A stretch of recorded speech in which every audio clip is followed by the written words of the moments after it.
Salut à Tommy Gravel, à toi qui aime poursuivre lorsque la route s'arrête. Je suis ravi de vous accueillir en excellente compagnie dans cette nouvelle vidéo. Je suis aujourd'hui, peut-être que vous la reconnaissez, avec Marjorie de la chaîne Maki Cycling, également bien sûr Instagram Maki Cycling. Et ensemble, ça fait longtemps qu'on voulait un peu se rencontrer pour partager notamment ton expérience sur la longue distance, parce que c'est important que les femmes soient vraiment représentées dans le gravel et dans le vélo en règle générale. Et donc on va faire deux vidéos ensemble. Aujourd'hui, on va partager l'expérience sur ton expérience sur la longue distance, et puis on va faire une autre vidéo puisqu'aujourd'hui en fait on est à Lons-le-Saunier au cœur du Jura, puisqu'on va participer ensemble à une épreuve gravel de la Vache qui rit, puisque c'est les 100 ans de la Vache qui rit. Donc ça fera l'objet d'une autre vidéo d'encore plus de likes. Donc d'ores et déjà, je vous invite à vous rendre sur la chaîne de Maki Cycling. D'ailleurs, il faudra que tu m'expliques pourquoi ça s'appelle Maki Cycling, surtout quand on vient de Suisse, c'est un peu bizarre des Maki. J'aurais plutôt appelé ça, je sais pas, chocolat cycling, comme ça. Mais ça, on en reparlera. Et puis, donc, tous les liens sont dans le descriptif pour vous abonner à sa chaîne. Merci, ravi de te rencontrer. Salut Stéphane, ravi de te rencontrer aussi. Merci pour l'honneur que tu me fais.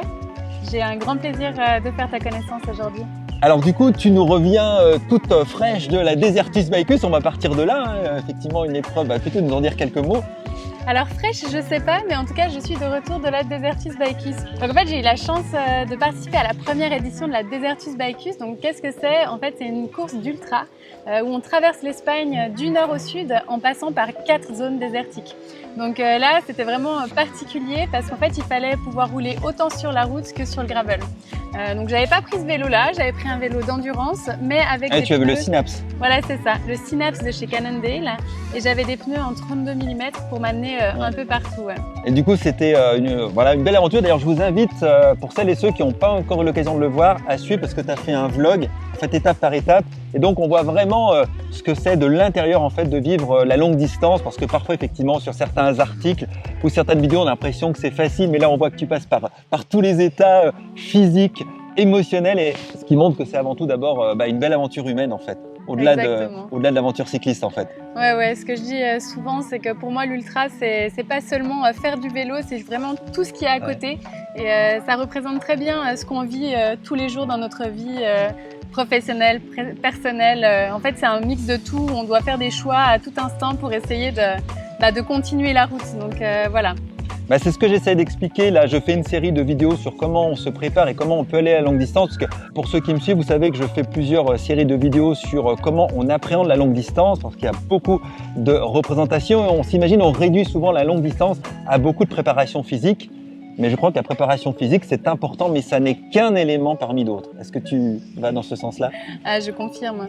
Moi, j'ai pris beaucoup de temps pour... alors déjà, pour m'entraîner, c'est sûr. On part pas sur ce genre d'épreuve en faisant 500 km sur l'année. Alors ça, c'est sûr. Mais, et ça, c'est surtout pour pas se blesser. Mais je pense qu'on peut finir une course même si on n'a pas forcément énormément roulé. Mais c'est vrai que les plus grandes difficultés, ça va être le matériel, les pépins techniques qu'il va falloir apprendre en fait à gérer. Et puis après, je trouve que la plus grande partie, ça va être le mental. C'est de pouvoir dépasser en fait tous les états, tous les états qu'on va traverser. Si vous allez regarder mon vlog, vous verrez que la première journée a été très dure. Il a fallu braver les éléments. Et puis quand on a des conditions qui sont pas faciles, la tête, elle essaye de nous envoyer plein de signaux pour nous faire lâcher et arrêter. Et voilà, je trouve que dans l'ultra, ce qui est difficile, c'est qu'il faut autant apprendre à se connaître et s'écouter. Et autant des fois savoir bloquer, ne pas trop s'écouter pour réussir à finir. Finalement, le slogan qu'utilise Steven Le Yarrick sur les Gravelman, Start with legs, finish your mental, donc venez avec vos jambes, terminez avec votre mental, finalement s'applique très bien à cette idée de longue distance. Je me le suis beaucoup répété et effectivement c'est vraiment ça. Au bout d'un moment on se questionne plus sur les jambes, on se questionne vraiment sur la tête. Bon, pour la petite anecdote, c'est le chien. C'est Aiko, voilà. Ouais, Aiko, c'est ton chien. C'est la mascotte de Maki Cycling. Voilà. Alors tiens, question, pourquoi Maki Cycling? Quand on habite parce qu'en fait, ils sont suisses. Voilà, on habite en Suisse, donc au milieu des montagnes. Je fais une petite parenthèse. Les deux Goumois, c'est comme dans Star Wars, toujours par deux ils vont. C'est Yoda qui dit ça à un moment donné, parce qu'en fait, derrière la caméra, il y a son mari François qui est en train de nous filmer. Allez, viens montrer ta tête. Voilà. Donc, c'est le caméraman qui filme. Et toi tu pédales. Et moi je pédale, voilà. Ouais, c'est ça. Donc, voilà. Donc c'est une paire extraordinaire. Voilà pour donc alors pourquoi Maki Cycling? C'était ça ma question. Pourquoi Maki Cycling? En fait c'est tout simple, le risque de te décevoir. Je me suis pas toujours appelée de Goumois. Au début, je m'appelais Marjorie Kilchenman et donc ça commençait par Personne K. n'est parfait, qu'est-ce que tu veux? Voilà.